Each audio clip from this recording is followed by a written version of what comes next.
berikan kepada Pancasila, maka keluar.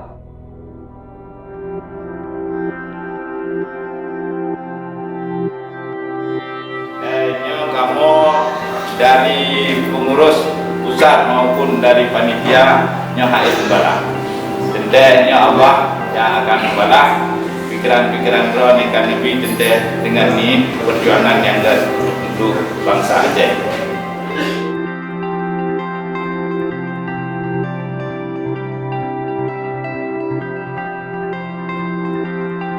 Secara resmi acara rapat kerja Partai Aceh tahun 2021 di Takengon dengan ini secara resmi dinyatakan tutup.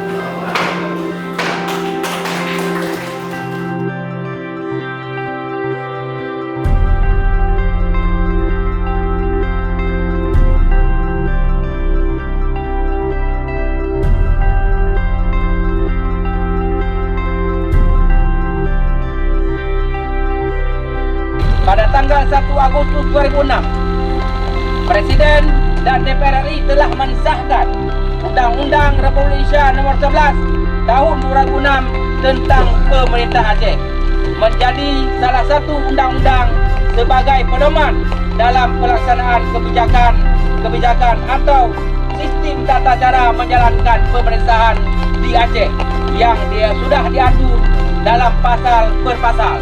Maka atas keputusan DPA Banda Aceh, kita meminta pilkada tetap dilaksanakan pada tahun 2022.